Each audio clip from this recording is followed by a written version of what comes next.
Happy Sunday to everyone, wherever you may be in any part of the country, depending on the time and when you get this video. You see, one thing that I love of the new era of things that are happening now in diaspora is so encouraging.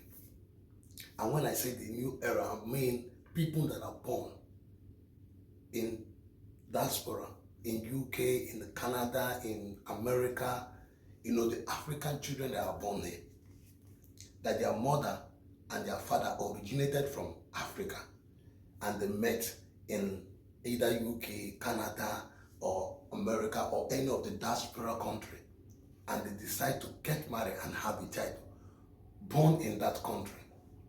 So what I am saying, the point I'm making is that at the end of the day, when the child grows, the child recognizes that he's from Africa, and whatever the child is doing, he recognizes that his father is from there, his mother is from there, and willing to go see those countries and be part of it. Not only being part of it, also being part of the people that will contribute to the economies of that country by either joining in one of the group. And this person, I'm telling you, is a born UK boy who's a footballer. Who is a footballer? He is a footballer. And at his minor age, at his young age, he was able to get to the level where he is through the help of his mother, who is from Congo, and his father is from Nigeria. And you know one thing I love about this boy? I love about this boy is that he is a footballer who did not forget his origin, who has decided to come out himself and say to Nigerians and to Congos that he is qualified to play for the national team. That is a very good news, a very good thing. And not just him. When I was watching through the Super Eagle, I see a lot of, born children, our fellow brothers and sisters who are born in those countries, who eager came back to support the Super Eagle, to help them to become, known in the world. And this one are stars in their clubs. All of them are stars in their clubs, big stars that are playing very well. I am so happy that God is helping Super Eagle, that with what is happening now, the born children that are born over there, who know how to play well, who have conquered in their Premier League, who has conquered in all their club activity. In club competition, they have become great. People have seen them as top number one. They are all coming to contribute to see that they help the national team. And not only that, those of them that are from Ghana, from every part of the country, other part of the country, recognizing and going back. It was not like that before. Before, it is very, very hard for you to bring them to play. Rather, they decide to play for that nation, being that they are born, because as being is born here, he can play for he can play for the club, he can play for the national team in UK here, because he's qualified. He's born here. He has the qualification, he has the criteria. But rather they decide to say, no, I need to go to my father origin, where my father and my mother is born. Let me go and help that country to make them become classic, superstar, make be known. Super Eagle has been known for a very long time. They have been known, but they have been trying, and sometimes they get to the third place, they lose. In the World Cup, sometimes they get to the second, they lose. They don't, but God has really been there for them for winning Junior World Cup. They have been stopping the Junior World Cup. And God has really been helping them in other part of the Commonwealth game that they have been also winning. But Nigeria has not really gone far the way, like if you talk of Brazil, when you talk of Italy, when you talk of, US, you talk of all these countries that have gone far, UK, that have really won the World Cup several times. Nigeria has not gone to that level. So with all these boys coming, to join, these are foreigners, born foreigners, but has the blood of from Africa, and they are also known as African origin. They are citizens of Africa, dual citizens, coming to help. Wow, this is wonderful. When these boys are playing, they play so perfectly, they play so good. They are so serious, because when they play, they are so serious, but their mentality is different from African mentality. They are not there. Do you know what I'm happy? They are not there for corruption. They are not there to begin to take bribe or begin money coming into their pocket. They are not there. They play. One thing about these children that are born here, because they play, because they know they are being paid for what they are doing. So they take everything they are being paid for very seriously. They are not there for corruption. They don't know anything about corruption. They don't know anything about taking money from the back. They are up there to go and win, focus and win. And this is the reason what I'm saying is that Super Eagle, maybe in a time to come, will become clean, will become well known, will become super, and we get to a level with what is going on. African national teams are going to go viral, going to go bigger than what they are, because people that are being born, superstars that are being born, are playing. And this guy has decided to tell a story. I need you to listen to the story of this guy. He's a footballer, a good footballer. Crystal Palace, playing for Crystal Palace, and is coming to play for Nigeria. And we agreed that Nigeria will take him before Congo, because he's also have the right to play in Congo. He has the right to play in Congo. His national team here in UK, he has the right to play in Nigeria. So he's making himself known that he is right now to play for any of this country, that I'm quickly going to grab him. So I say, Nigeria, please grab him. He's good in Crystal Palace. You need to see what he's doing. Go and watch his debut. What is devil, and see what this guy is doing. Anyway, I want to listen to his story. I'm not yet to mention him, but I know that so many of you know him. Listen to his story. Watch this video.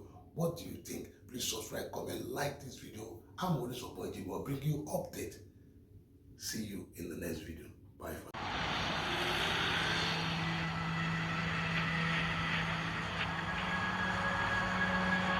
Living in Croydon, you know, you always pass the stadium and you always know about Crystal Palace.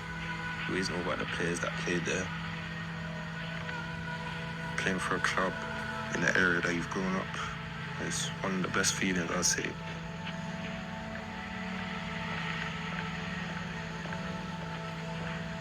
Even in the Premier League, you know, which is the best league in the world, you can still see different players got their South London roots in them. I want to do the same, be able to express myself and play my best football freely.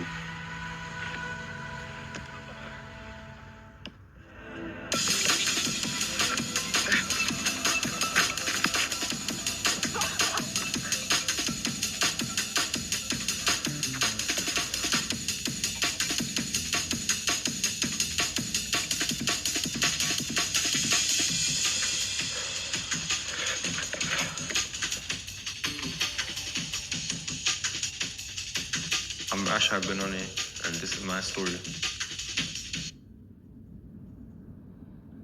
Now, grassroots, it was big.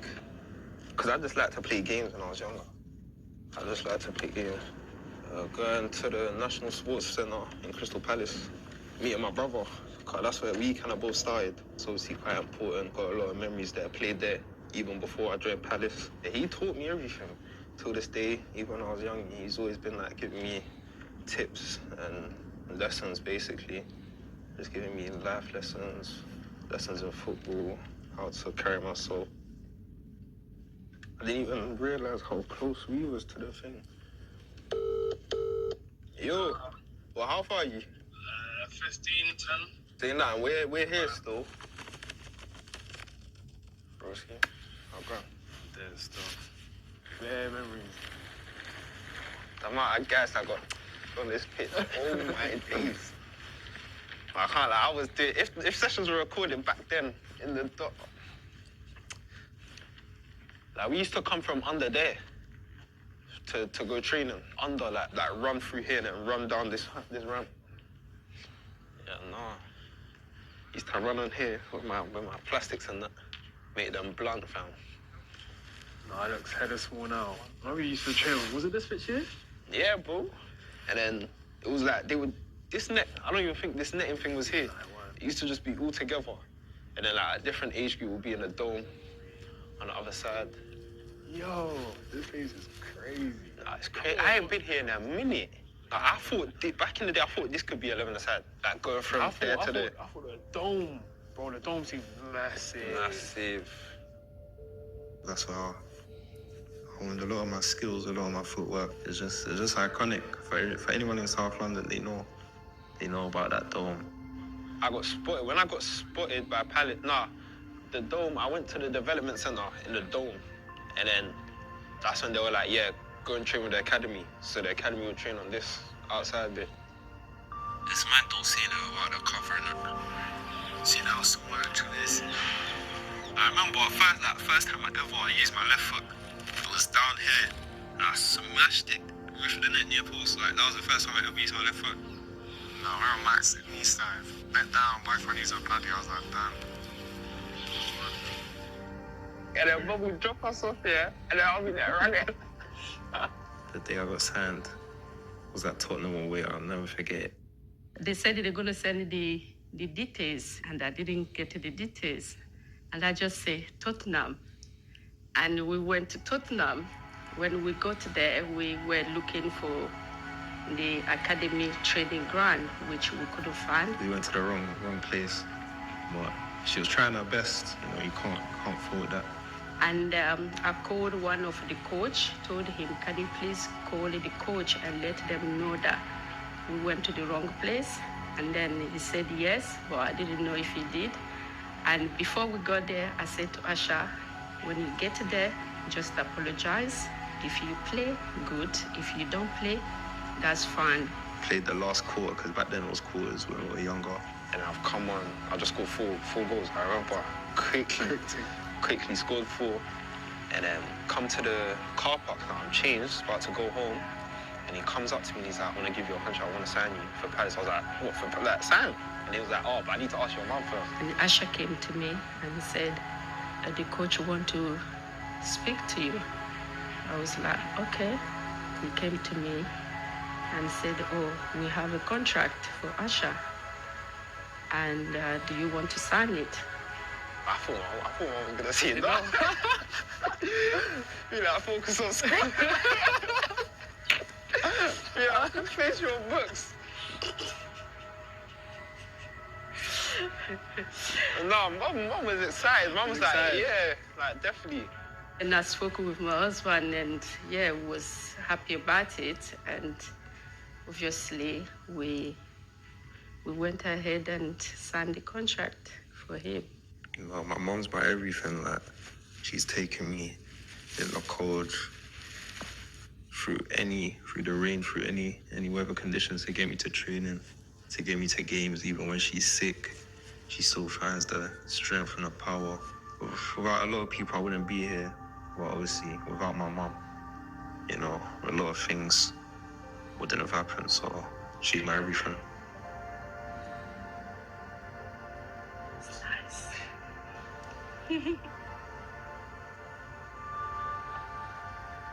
Like she said, like, a lot of hard work, a lot of graft has come for me to be where I am now, but it's all started here still. Yeah, the journey still continues. 100, bro.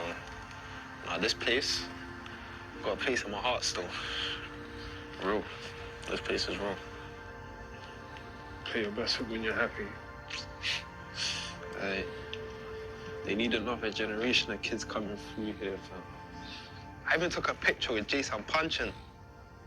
Do you remember? That picture is probably gone. The Dome was a very big part of my journey.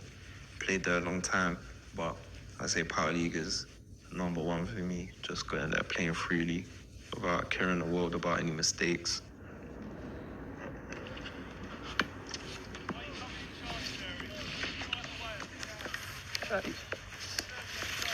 Hey, feel like my brother. Feel like my second brother still. Nah, there's been a lot of, like, bro, top players that have obviously trained here, played here. Like, every summer, you'll see, like, someone you know. Even, like, prem players, like, I remember Caltech and... When we're young, we've been playing with players older than us. Like, every time we'll come here, we'll be playing with guys that were 20, 25, like, and we were, like, 12, 13, so... I remember Cage, man got rough, bro. I remember Cage, yeah. I got roughed up on that. I got roughed up on the cage by some grown man. I was like 12. Yeah. So we just take that fearlessness onto the pitch. Like, if we're playing with guys like that at that age, then what's there to be scared of on the pitch, bro? I say there's a swagger to it. Literally, there's an arrogance to it, yeah, exactly. bro. I say that having that swagger, like, you know someone's coming from South London. Like, bro, they've been raised in the cages by the way they're playing. Like, even come against someone in a different academy, you can see by the way they move in it, or by the way they even wear their kit.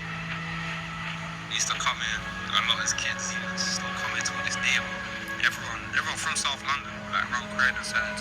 Most ballers from here. Hardly Croydon now.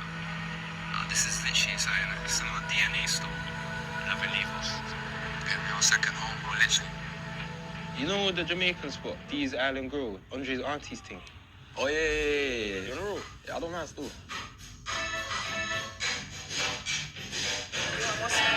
No, everything's good. Thank you, auntie. Oh, yeah? Good food still. No, Jamaican food in South London, like whether you're African, white, any race, bro, you know what Jamaican food is.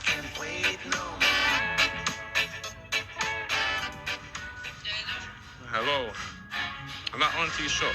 You want food? Oh, yeah, I'm coming home soon, yeah. Oh, is this us? Oh. Yeah. Rice, bro. There's rice at home, so.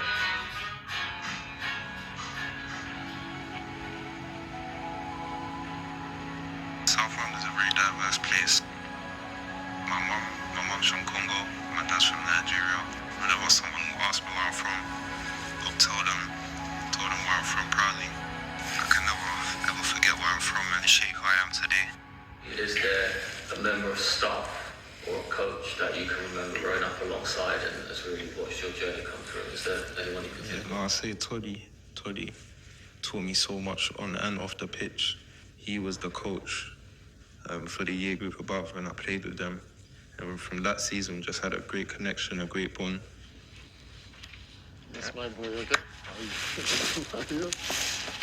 Why you late? Why you late? No, I had to go across the deep and stuff. Excuses, man. Oh, sorry, No. What I remember from the time when you came first is just, it's still stuck in my head and I keep saying it to everyone. You came and you got the ball from the right, made the chop left, right. You went down on the floor, the defender. And with your left foot, you score in the opposite corner on the goalkeeper. And I said to Queenie on the time, I said, wow, it's a player. If you weren't playing well, he'll ask if you're okay. He'll say, Asha, are you okay? He'll scream from the side. I always put my phone, I say, yeah, I'm fine. Even though I was tired, he'll tell me the truth if I'm playing well or not. And if I wasn't playing well, he'll tell me. He'll always do it to help me improve. He'll always do it so that I could get better. And I could really see that he cared, that took me under his wing. You know that. Always been really honest with you all through the whole journey you've been with me. Well, I'm privileged that I was able to help you and guide you in the right direction. I'm really happy as well that where you end the moment. You made your Premier League debut, where I think your ceiling is higher than that. You're ready for the next challenge.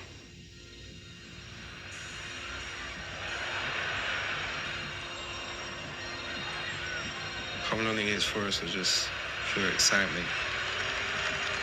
You know, I just wanted to show everyone on that stage and what I could do and what I was capable of. Well, this is a special moment.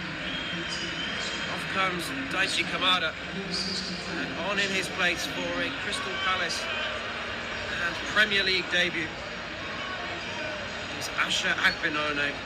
When I saw you coming, bro, it warms your heart, man. When you see guys from South London making it, when one person makes it, I feel like we'll make it. That was once my dream, and to see my younger brother do it, I was like, wow, this is surreal. That was just the beginning. Owe all my success to my Lord and Savior, Jesus Christ.